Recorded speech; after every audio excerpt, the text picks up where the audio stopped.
All right. Hey, hey, Sagittarians, welcome back. All right, let's go ahead and jump on into this one. We're going to take a quick peek and see a storyline where each card will kind of be a standalone message. Okay. And that's just because this backdrop is very much standalone imagery. So we have Woman of Cups, which is the Queen of Cups in any other deck. We've got a lot of love here. We've got somebody who is carrying transformation in their bucket. Now, this transformation could have much to do with financial status for our Sag, because we do see the salmon, and the bigger the fish, the more wealth and abundance. We could have somebody that in particular really kind of has things flow into their life. They may be very connected to island life. Hawaii could be extremely important to our character, to our Sag, but there's something where they feel, you notice how we have the North Star shining here, in the water. I almost feel like this is a character who knows that they always have better luck or better fortune when they listen to that calling, when they listen to, like, I feel drawn toward the sea, I feel drawn toward water. This could be somebody who is a really great swimmer too. They may prefer to be like in water than on land. Hey, Voyager 2, good to see you. We also have what looks to me like dogwood tree flowers up above. So this could be very much someone where it's springtime wherever they are right now, or they live in a place or wish to live in a place that's super tropical, where there's a lot of hibiscus and just a lot of, blooming florals. So definitely a tropical vibe. This could also talk about the decor, but I feel like however our Sag ends up having more success, they already know it's during times when they listen to that internal calling that says, I flow with the water, go the direction that the water is going. This is not somebody who has to always fight the current necessarily, but I do feel like they are a strong swimmer if they need to be one. So I'm talking the current of life right now. This could be a character who's really, really good at riding the waves of things that are, like popular or very currently, like they're good at recognizing the direction trends are going to go, and this Sag could be really, really skilled at going with that energy flow, like the collective energy flow. And I think that they end up being very profitable, very financially stable, because they get different income flow that comes at different times. They always have like an overlap. As one trend is ending and another is beginning, they still have like some kind of revenue that comes in between those two timelines. It's an interesting card because I almost feel like this is somebody who's good at like marketing and things like that. All right, next to this, we have a Nine of Cups. And this Nine of Cups is usually a card of great happiness, personal wish fulfillment. But here we also happen to have little aquatic sea life, like little amoeba and such, as if we are looking at it under a microscope. But what's interesting is we also have all of these submerged fancy glassware in this card. So it's like if we were to look at something under a microscope, we would see like this very celebratory, very happy, like a little miniature world that exists in a single drop, which to me says, once again, there's a connection to water, and there's a connection to like, what is the mysterious thing that Sag has burning inside of them? Well, they genuinely seem to be a pretty happy person, but their happiness they don't put their happiness in one little box, right? Look at all the different glasses, look at all the different cups. This Sag, like if they were to tell their secret of what is it that makes them a generally successful, happy, loving, caring person with a lot to share, well, they can share a lot because they have a lot of abundance, but where do they generate all of that? This is their secret, if you will. It's the deep one thing. So basically, like, what is if this one particular thing happens? Coffee house at the time that I want to go there, and they better have the drink that I want on their menu, because if I don't get that, That's it. My day is hell in a handbasket. That's somebody who's too rigid. They can't have happiness. Instead, this would be a Sag who's like, I love to get my coffee. It's a great start of my day. But you know what? If sometimes I come across a whole different coffee house and I try that out, and it'll be really fun. I'll get something I've never heard of made by somebody totally different. And who knows? It could be my new favorite drink. It could be like the idea of I'm hoping to do X, Y, or Z, but I'm kind of flexible in how it might come out, how it might turn out. That's a more flexible frame of mind. So basically, anything that happens is going to please Sag because they were already open to change. That is the amazing energy. They can be satisfied with a lot of different things in life.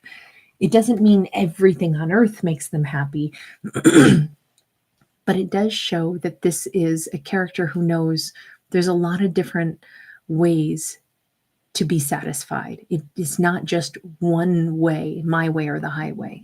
And I think that that is ultimately their secret. I really like this Sag. I like how chill they are. We have Woman of Swords, which is the Queen of Swords in any other deck. This card always makes me think of someone who takes their time to sort through things instead of instantly putting up boundaries, even though this would be a Sag who's very cerebral.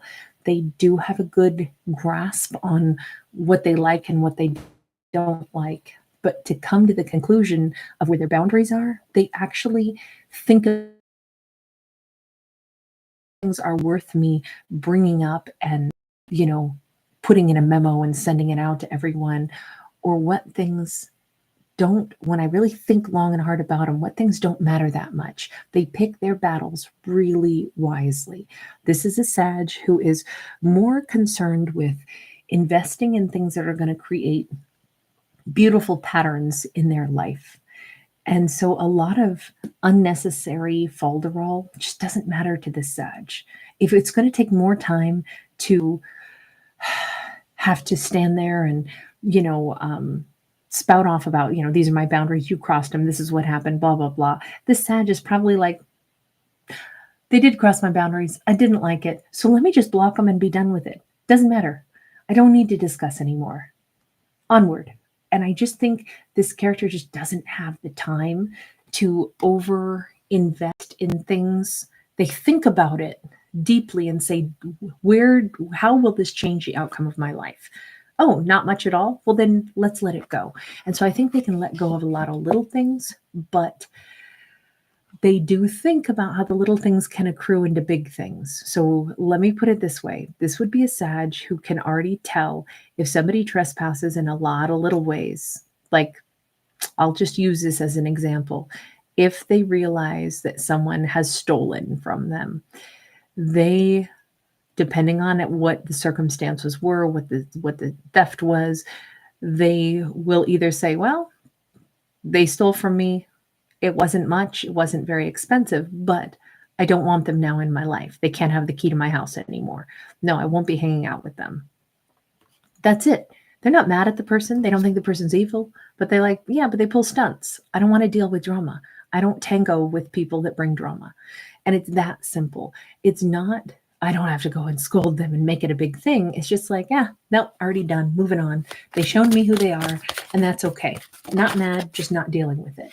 Moving on. It's that kind of attitude. It's not swift to be judgy. It's thinking about things, weighing it, and then saying what matters enough to get super intent over it versus why don't I just put up the boundaries and move on? Next, we have the Hanged Man. And this Hanged Man is, we have like the acorns here, which to me are always kind of about like saving. How much energy do I save? How should there's always a reserve. This Sag is really good at reserving something as well, something that not everybody knows about. The Hanged Man is about looking at life through different lenses. It can be about holding back. It can be about delays. In this case, it's about delaying revealing your entire hand. Now, that might be because this Sag says, what I have learned in life is even if I really am enjoying someone's company, I'm into them, I think that they're awesome, I think that, we've got a good vibe going on. I don't really know everything there is to know about them yet. So I'm still going to take my time, get to know them, and then let somebody earn my trust and kind of let them earn the right to know all there is to know about me. I'm going to take my time to do that. I don't have to lay everything out all at once. There's no rule book that says as soon as I meet someone, I should be the open book to them. I think the Sag has been probably burned before. They've learned a lot. We even see that their head is the world, but there's all of these little rays coming off of it like the sun. I just think that instead of letting themselves get disappointed by over expecting someone to be fabulous, even if it starts that way, this Sag is like, yeah, things are going great, but I still don't know them that well. So I'll manage my expectations. That's the best way to say it. I think the Sag manages their expectations really well. We have an 8 of Swords in the reverse. This is also Sag who is determined that they will not get themselves stuck. You notice how we have do is rush, and so it kind of creates like this, anybody who's ever been like trapped, you kind of get frantic. You want to be untrapped. You don't like being trapped. No creature likes to be trapped. So it creates a feeling of anxiousness. This Sag says, I don't let myself think of myself as being trapped. I think my way through a resolution. I don't let panic, start to swell inside of me. If there's thoughts about, like FOMO, like a fear of missing out, and then I feel like I can't do this. Oh my gosh, I should have been able to go there. I'm missing out. Everybody else is doing this. I'm so trapped. Why do I have to work when I want to be there instead? What if I miss out on the best chance of my life? No. This character goes, if it's supposed to be mine, it'll be mine anyway, whether I am busy doing something else because I had another, engagement or something that I had to attend or not. I'm not going to be concerned that I'm missing out on things or that I'm trapped or stuck or being prevented. I trust in the flow of the universe. I can go ahead and let things play out, and some things I won't get to jump on. Some things, this could especially be in like the realm of career aspect. If somebody is concerned or other people are concerned all the time about missing out on great opportunities to capitalize on this, ride this wave or that wave. This Sag is like, oh, don't worry about that. I'm sure sometimes I'll miss them. Maybe that abundance was supposed to go to somebody instead of me. That's okay. There's enough to share in the universe. Sometimes I'll catch the wave. Sometimes somebody else will, but I'm not worried about it. It's really, the best part is they evade feeling desperate. And when you don't feel desperate, I think is when you can actually have a lot more success come in. I'm sorry, my tummy is growling so much. And then these 3 came out together, so I'll read them together. We have a King of Swords, we have a 6 of Pentacles, and we have the Judgment. External to Sag, I will say that somebody has eyeballed Sag, and I think that they know it. I don't think much goes by this Sagittarian. They know when someone is thinking about them. They know when someone sees their value. They know when someone is looking at them. Even it's like they got eyes in the back of their head. This Sag could be looking at their own future, but they're not oblivious to somebody checking them out and saying, damn, I wouldn't mind being a part of your world, Sag. Sag looks at their life as kind of a series of sacred geometry, right? It's like there's patterns that sometimes Sag can clearly see and patterns that will emerge. And they've learned to kind of trust the process. But what they do know is they trust their intuition. There is someone re-entering Sag's life. Sag already knows it. Sag knows this person is thinking loudly about them.